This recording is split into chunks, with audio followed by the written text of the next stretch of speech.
Hello students, welcome to the lectures of corporate laws and compliances, and today we are going to start with a new chapter, that is loan and investments made by the company, section 186.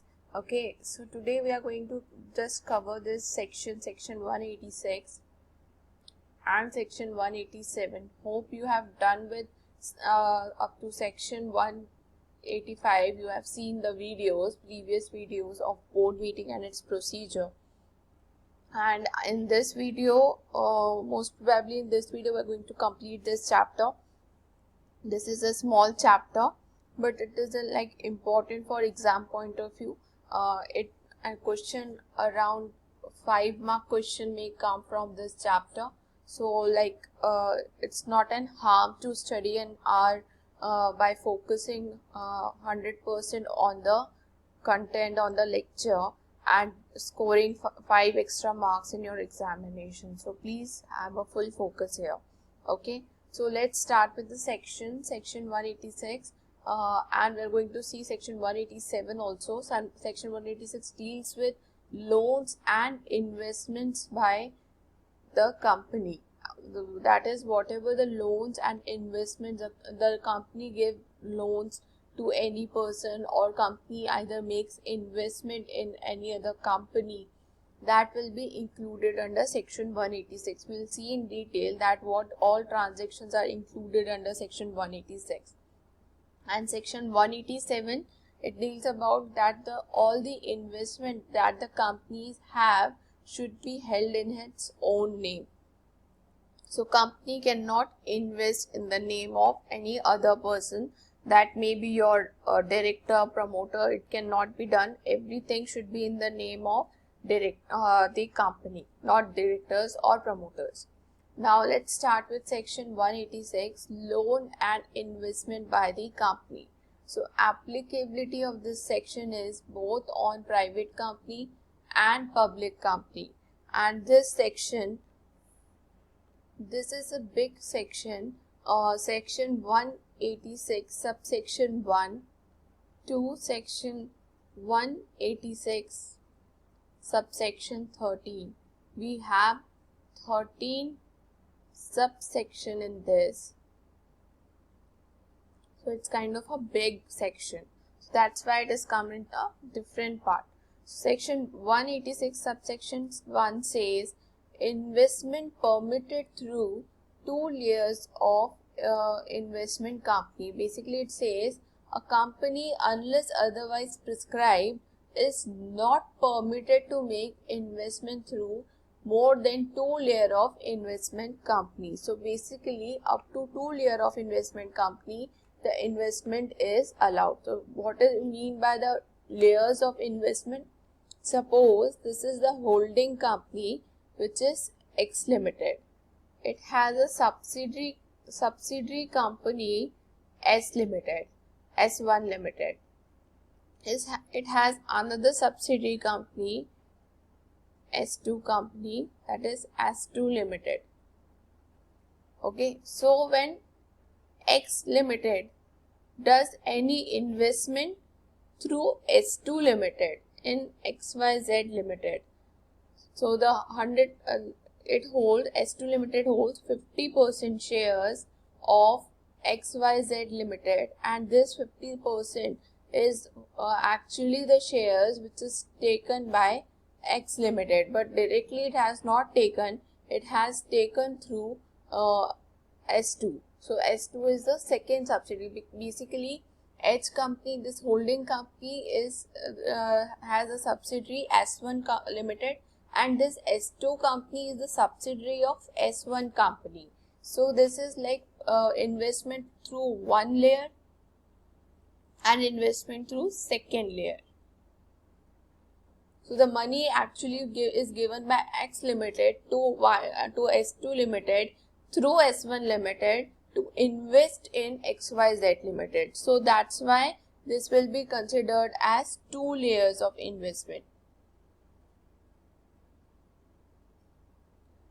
So is it allowed? Answer is yes. Up to 2 layers of investment is allowed. But what happens if they have S3 Limited? which is like a subsidiary company of S2 Limited, then any investment done through S3 Limited. Similarly, okay, so this investment is not allowed. This is allowed, but this is not allowed. So what it says, just read the language carefully. A company is not permitted to make investment through more than 2 layers of investment company. So up to 2 layers is okay, but more than 2 layers is not okay. Okay. Now, unless the price provide means there is certain exemption to this. So what are the exemption we're going to see in later slides. Now, why such restrictions is there? So basically, placing of such restrictions helps in preventing diversion of funds. So basically, actually what is happening here, you can also interpret it. The funds are being diverted through its subsidiary company, and due to which the people form the shell companies, and through which they do such kind of transaction. So to secure those kind of transactions, to prevent those kind of transactions that should not be happen in any country, so we have put such kind of restriction. So it is a common experience that funds can be more flagrantly, that is frequently diverted if the company invests through a number of step down subsidiary. That is what step down subsidiary is, what like subsidiary of H company, that is S1, subsidiary of S1 company, that is S2, subsidiary of S3 company. So subsidiary of S3 company, S2 company is also a subsidiary for X Limited. So basically this through this change, this is called as step down subsidiaries. This is called as step down subsidiaries.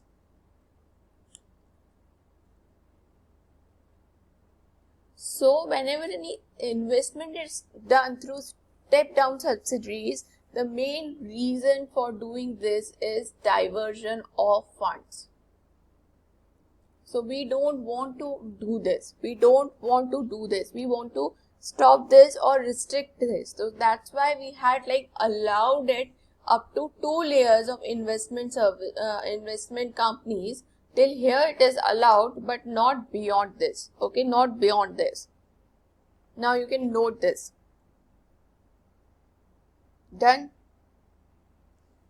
Okay, note, it is clarified that clause A of explanation, that expression investment company means a company whose principal business is acquisition of shares, debentures and other security. Basically it says 2 layers of investment company. So these companies, that is S1 and S2, these are the investment company whose main business is, whose main work is related to acquisition of shares, debentures or other securities. Okay. Further, a company will be deemed to be principally engaged in the business of acquisition of shares, debenture or other security if its asset is in the form of investment in shares, debenture or other security not less than 50% of its total assets, or if its income derived from the investment business constitute not less than 50% of the proportion of gross income. So basically the first तो या तो उसका the main business should be basically the investment in shares, acquisition of shares, debentures or otherwise other securities, or otherwise what will be deemed to be an investment company. I am erasing this. Deemed investment company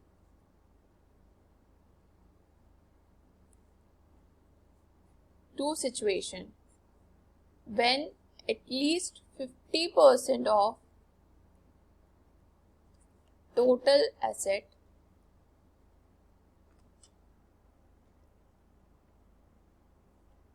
is in the form of investment in shares, debentures or other securities of the securities Okay. B, at least either this or whose at least 50% of total income generates from investment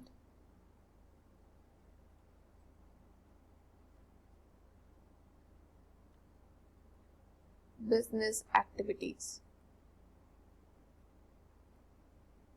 So any company whose at least 50% of total asset is in the form of investment in shares, debenture or other securities, or whose income is at least 50% of the total income which generates from investment in business activities, that is by through acquisition of shares, debenture, any return given on them, or by trading or like that.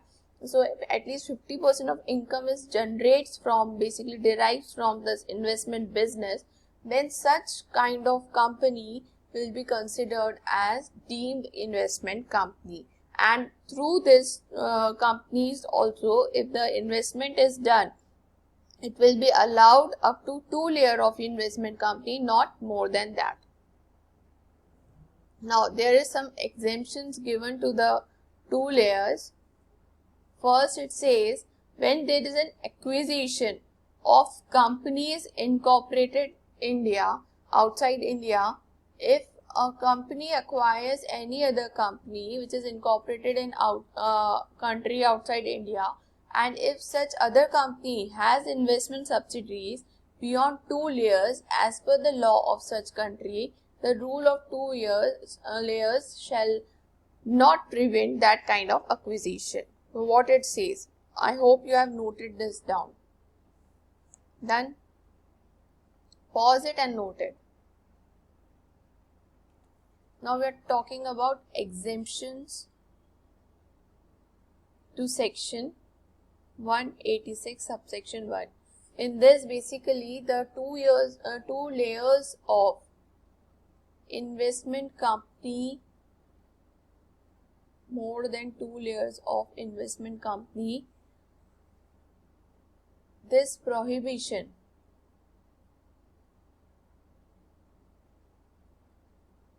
is not applicable.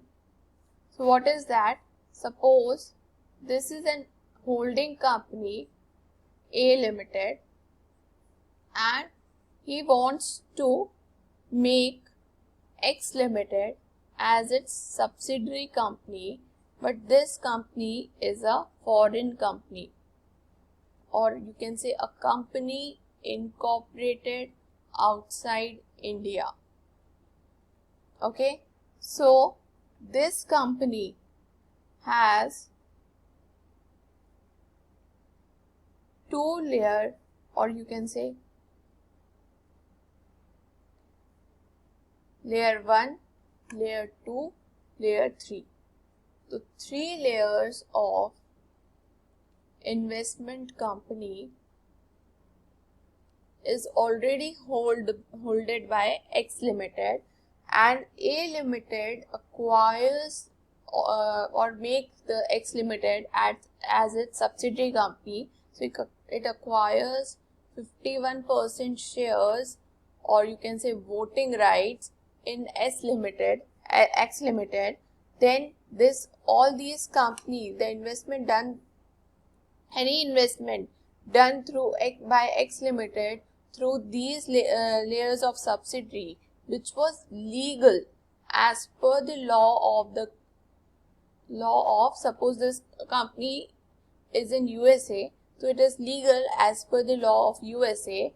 Okay, so if it is legal as per the law of USA to have an investment subsidiaries and do the investment for more than 2 layers of investment company, then it will be allowed for A Limited also to make investment through X Limited.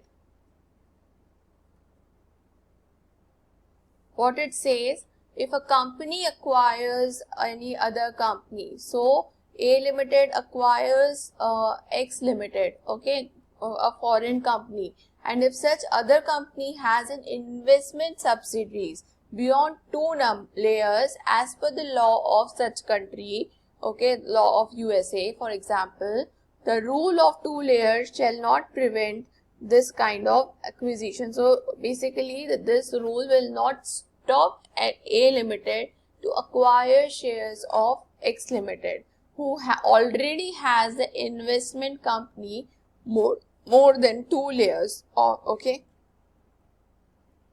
So again, we'll read this. Acquisition of company incorporated outside India. It says, if a company acquires any other company incorporated in a country outside India, that is A Limited acquired X Limited, and that X Limited has investment subsidiary Y Limited, Z Limited, C Limited, as per the law of such country beyond two layers, okay, this is three layers, then the rule of two layer will not stop this kind of acquisition. So A Limited can purchase share of X Limited, okay.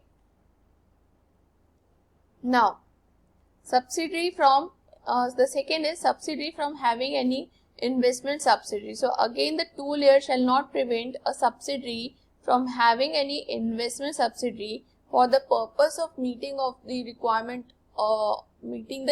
under any law or under any rule or regulation framed under any law for the time being enforced. So if any law says any subsidiary company basically for the purpose of meeting the requirement of the law that they can have an investment subsidiary. So if as per the other laws it is like okay to have a subsidiary company, to like that subsidiary company can have an investment subsidiary, then it will not be an issue. So suppose this is an S Limited, which is a subsidiary company of H Limited. So this S Limited has an investment subsidiary, okay, which is as per law is okay. Okay. So as per law, not for as per Companies Act, as per any other law, it is a requirement that it should have an investment subsidiary. Suppose it's like a banking company which has a chains of investment companies with themselves. So they are not prohibited by Banking Regulation Act. So on them, Banking Regulation Act prevails. So obviously on this kind of companies, this rule will not be applicable. Rule of two layers will not be applicable. Note. Now, this is the second point. Section 186, subsection 2 and subsection 3. Both are here.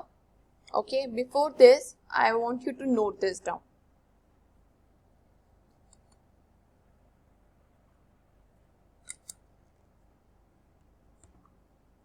Done. Now, we have three transactions. If a company enters in these three transactions, it has to ensure that this transaction is within this limit. Okay. So, and if it goes beyond this limit, then they need to pass a special resolution. So, basically, we have three transactions that is to be done within the limit by passing board resolution, in which you need to have an unanimous consent.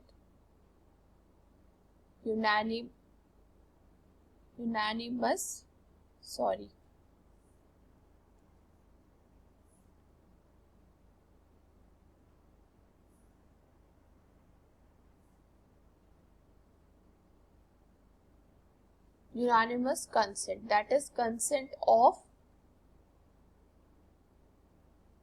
all directors if it is within the limit. And when this three transaction is beyond the limit,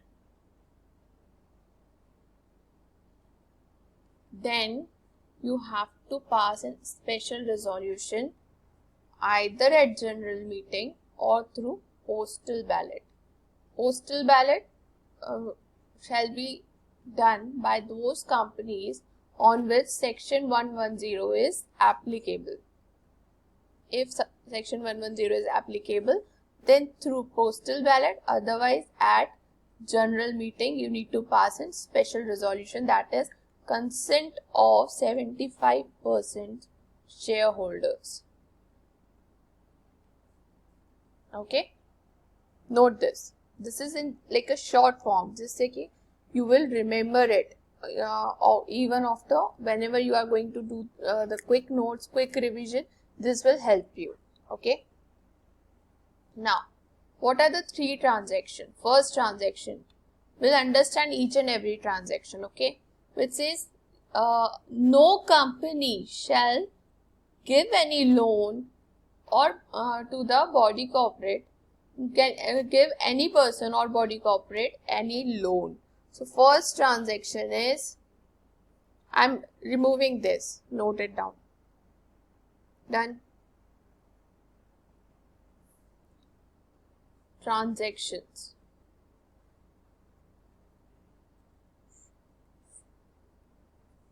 Loan to any person or body corporate.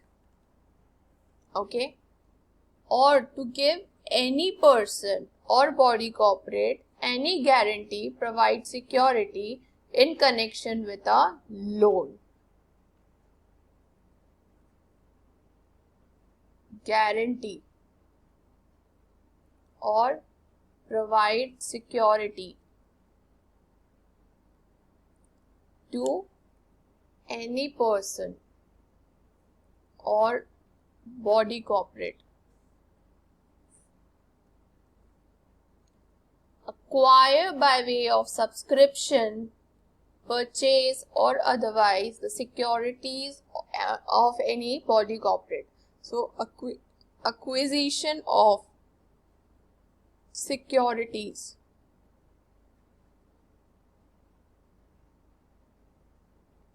by way of subscription or purchase of body corporate. Okay, so these are the three transactions basically. So we'll explain one by one each transaction. So suppose the transaction 1, X Limited gives loan of 10 lakh to Y Limited, case 1, or X Limited give loan of again 10 lakh to Mr. Y. This is the meaning of first transaction, that is loan to any person, Mr. Y, or loan to body corporate. That may be Y LLP also, or a foreign company. Okay, that may also include.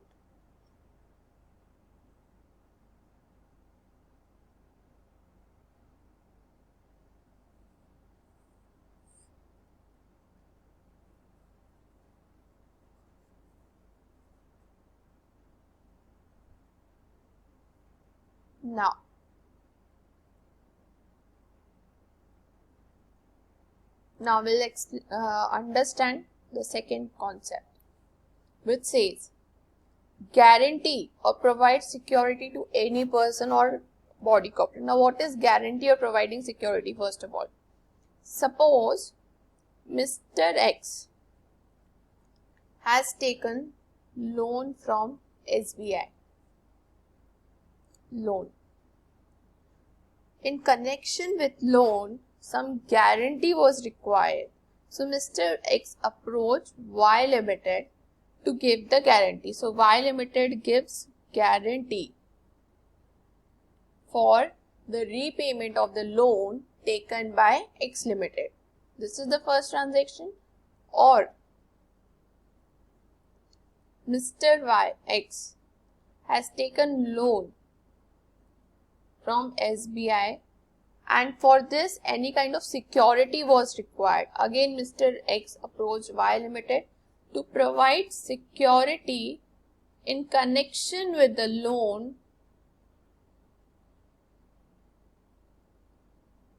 taken by Mr. X.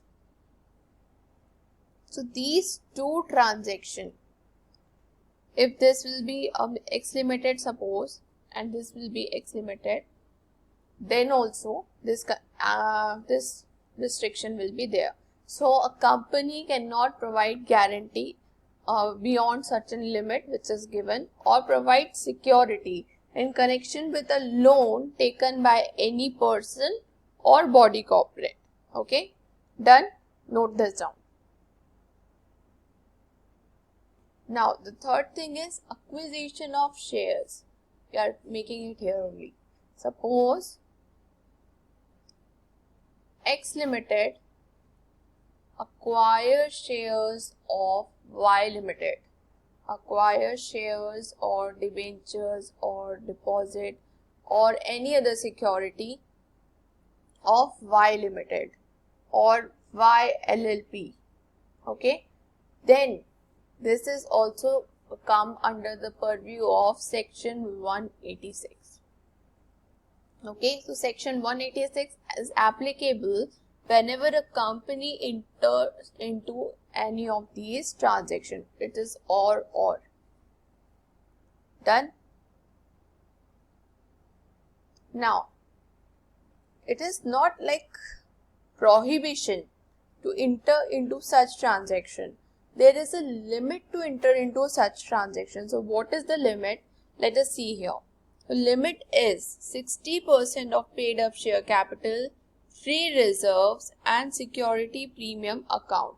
Paid up share capital includes equity plus preference, or 100% of free reserve or security premium account. Okay, so what it says,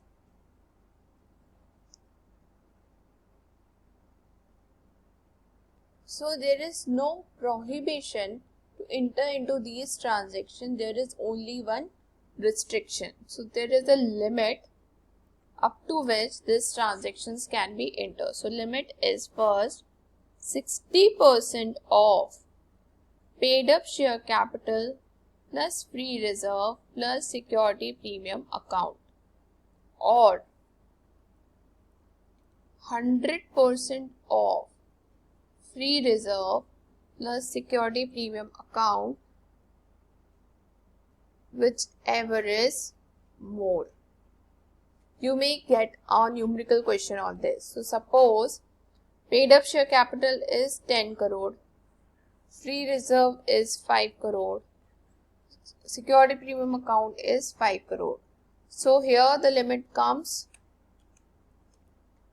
20 crore का 60%, that will be 12 crore, or 10 crore का 100%, 10 crore. So whichever is more is 12 crore, that is up to 12 crore. This transaction can be entered up to this amount, not beyond this. Okay, so up to this limit it is allowed. If the transaction is up to this, you need to pass board resolution by unanimous consent. But if it is above the limit, then pass special resolution. Okay, note this.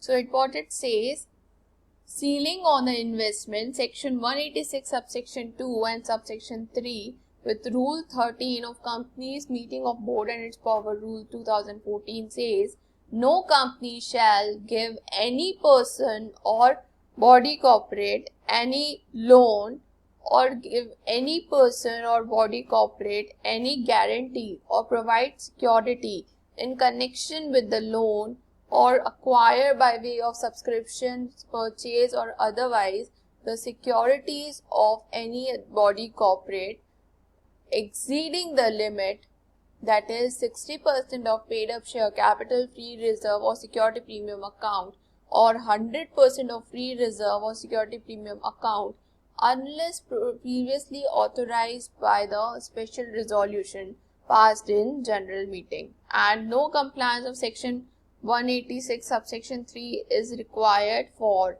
when a loan or guarantee or security be provided by the company to wholly owned subsidiary or joint venture company, or acquisition is made by holding company by way of subscription of the securities of wholly owned subsidiary. So whenever any kind this kind of transaction happens between a holding company and wholly owned subsidiary or a joint venture company, then SR is not required. Previous approval by special resolution is not required. And now note, what is the meaning of this person? It does not include any individual who is in the employment of the company. So basically, this person will not include employees of company.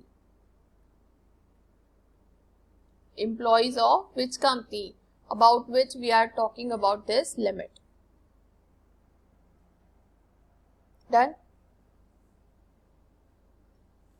What it says, this note says, in case the provision is applicable, 110 section is applicable, on which it basically lists out certain companies who has to pass certain resolution through postal ballot. So if it is applicable, then this special resolution need to be passed through postal ballot. We have seen this. If 110 section is applicable.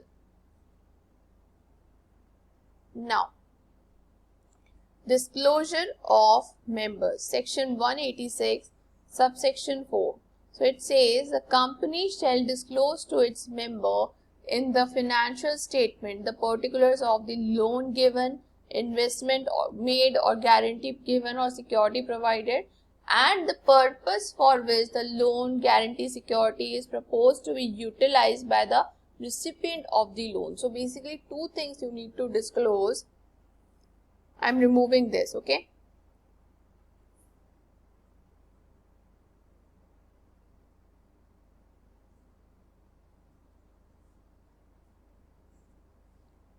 The amount of loan, guarantee, security or investment done in a company and the purpose for which the loans, guarantee, security, investment will be utilized by the recipient.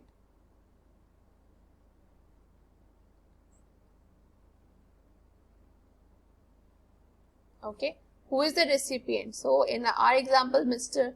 X was the recipient because he has taken loan from bank and our company, that is Y Limited, was giving basically the guarantee or providing security for this, or Mr. X was taking loan from Y Limited. So in either of the cases, you need to mention that why this money is raised by Mr. X and what is the purpose for which he is going to utilize this money.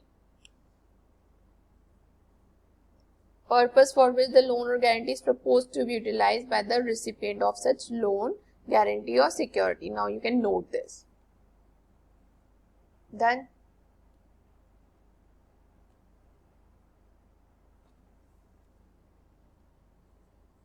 Now, requirement of the process of investment or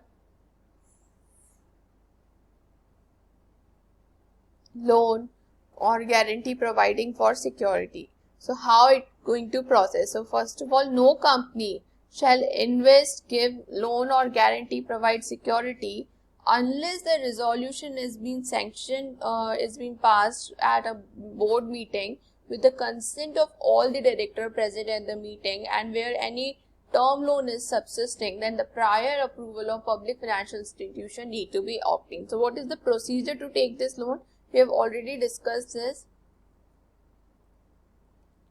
Pass board resolution and take a unanimous consent, that is consent of all the director unanimous.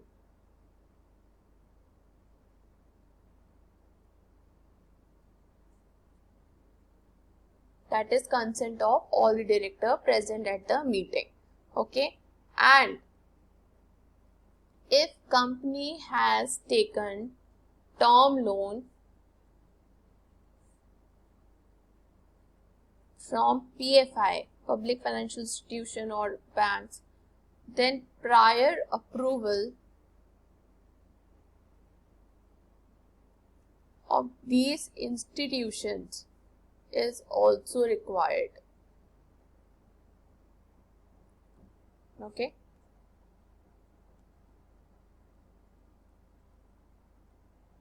Done. But provided that there is an exception, this prior approval of PFI is shall not be required, and only PFI word is used here. So no bank, only PFI. Prior approval is not required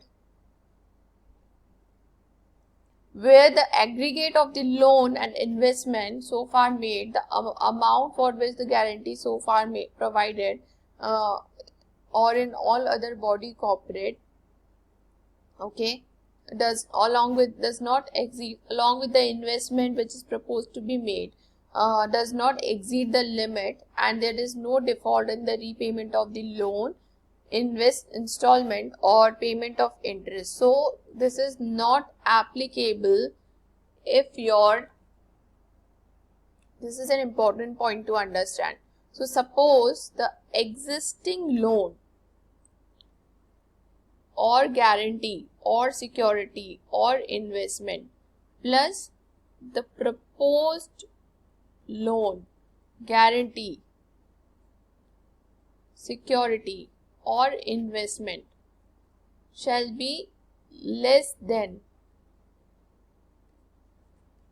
the limit, that is 60% of paid up share capital plus free reserve plus security premium account, or 100% of free reserve or security premium account, whichever is more. Okay, so is less than this limit, first thing.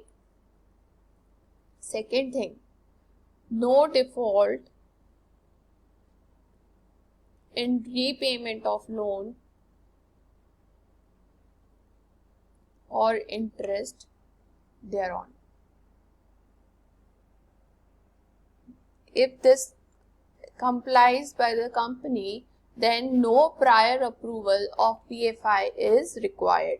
Okay, so what it says that provided that prior approval of PFI shall not required if the aggregate of the loan so far made, loan and investment, that is the existing loan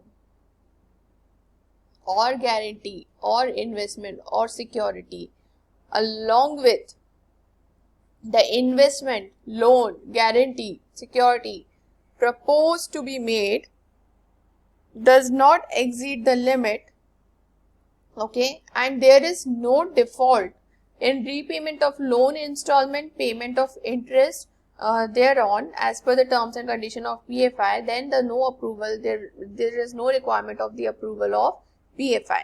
Okay, only board resolution will be enough in that case. Now maintenance of register. So there is a register for this also, register to be maintained by every company which is giving loan, providing guarantee or providing security or making an acquisition, need to keep a register in form MBP2, okay, containing such particulars and maintained as per Rule 12, and it should be kept at registered office open for inspection, and extract may be taken from any member. So there is nothing difficult to understand in this. So whenever any company who is indulged into this kind of transaction need to be keep a register in form MBP2, that is to be kept at registered office open for inspection, and anyone can members can take the extracts from this.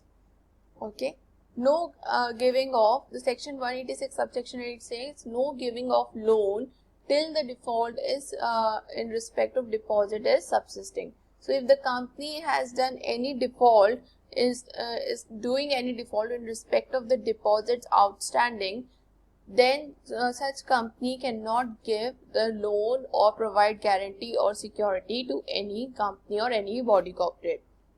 A company which is in default in the repayment of any deposit accepted before or after the commencement of the act, okay, or in the payment of the interest on that deposit, shall not give any loan or guarantee or provide security or acquisition till such default is subsisting. So if the default is rectified, it has been corrected, then the company can give such loan or guarantee or security. Otherwise, till the default is continues, you cannot give such kind of loan. Now, what is the non-applicability of section 186? So, 186 is not applicable on a banking company, insurance company, housing finance company, and a company which is established with an object of or engaged in the business of financial industrial enterprise or providing infrastructural service. So basically, in short, if any company has the in ordinary course of business, the main business of that particular company is regarding the to give loan or provide guarantee security or acquire investment basically in other companies, such companies are not required to comply with section 186. So the section 186 is not applicable on them. Now, to any investment made by any investment company, if an investment is made by any investment company of the shares which is allotted under section 62 subsection 1, that is shares allotted through right issue, okay, or made in respect of the investment company or lending activities, and whose principal business is acquisition of shares. So basically on investment company, if investment company is making any kind of investment, then section 186 is not applicable, okay. When the investment is done by investment company, in the shares the investment is done under right issue, or when investment is done in respect of the investment which is by NBFC, that is non-banking financial company, which is registered with RBI, whose main business is for acquisition of shares, on such company also section 186 is not applicable. Now, what is the penalty? So if section 186 is not complied by the company, then minimum fine of 25,000 to maximum fine of 5 lakh. And section 186, if every officer in default shall be punishable with the imprisonment up to 2 years and fine of minimum 25,000 to 1 lakh. Now, non-applicability of section 186, it is not applicable on a government company which is engaged in defense production, or a government company other than listed entity if they obtain the approval of ministry before making such loan, okay, or guarantee or security. So basically what it says, on a government company who is engaged in defense production, section 186 is not applicable. Otherwise, it is an other government company which is not a listed company, they need to take an approval of concerned ministry before doing such kind of transactions. Now, the next section that we have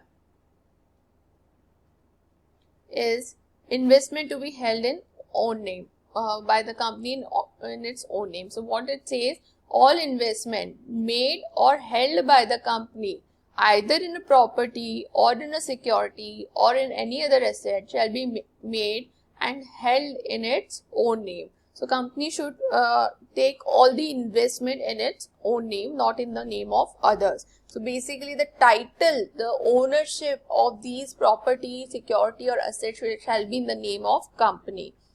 However, the company may hold any shares in its subsidiary company in the name of any nominee of the company if it is necessary to do so to ensure that the number of members of subsidiary is not reduced below the statutory limit. So what it says, basically sometimes what happens when a company needs to make any company as a wholly owned subsidiary. So Y Limited wants to make X Limited a wholly owned subsidiary. So it will purchase 100% shares. So suppose X Limited is a public company. So it need at least 3 members. One out of which one member is Y Limited. What about the rest 2? So to appoint rest 2 as a nominee of Y Limited, they need to give at least 1 share to each of them, and to have like 98 shares. So there are suppose 100 shares of 10 rupees each or 100 rupees each. That is 10,000 rupees is the paid up share capital, for example. So 98 shares will be held by Y Limited, and they'll give this 1 share to A and B Limited as a nominee of Y Limited. So these 2 shares are held by A and B respectively as a nominee of the company, just to ensure that the company has minimum 3 shareholders, 3 members as per the requirement of the law. And following investment will be allowed to the company if it is not being in the name of the company.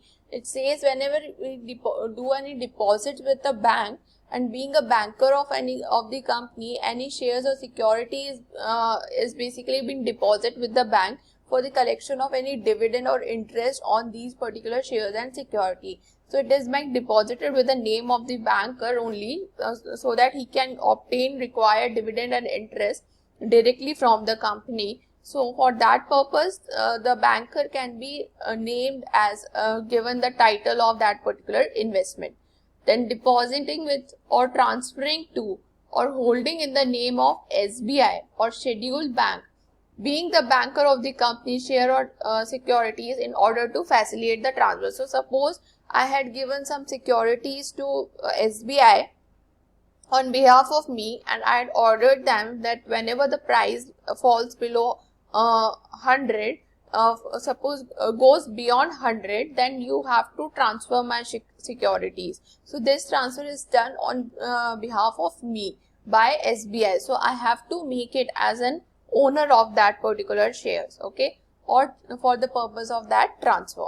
Then transferring, depositing with or transferring any shares or securities by way of security for the repayment of any loan or advance to the company or for performance of any obligation. So for the purpose of like repayment of any loan or performance of any obligation, when the securities are being deposited or transferred to any person for as a security, that you can keep this security till the time I repay the loan advance from you, or till the time I perform my obligation. So for the time being, that investment can be held in the name of that other person. And holding investment in the name of depository. So depository generally held the securities in its own name regarding the investment which is held in the digital form. So this is also come under exemption. And there is again a register which is come regarding this. So this register need to be maintained in MBP3, which will contain the register. It shall enter in the register chronologically the particulars of the investment in the shares. So whatever the investment that is shares which is held by the company and which is not in the name of the company, basically the detail of such kind of thing will be recorded in this register. And it is recorded for the reason for not holding, that why such holding is not in the name of the company, and what is the kind of contract and why such thing is done. And this register need to be maintained and registered office and preserved permanently in the safe custody of company secretary. And any company who does a non-compliances will be punishable with a fine of 25,000 to 5 lakh, and every defaulting officer will be having imprisonment up to 6 months, or minimum fine of 25,000 and maximum fine of 1 lakh or both. So we are done with this chapter. In the next session, we are going to start with investment chapter. Okay, so till then, please revise this chapter before moving towards the next part. Okay, thank you.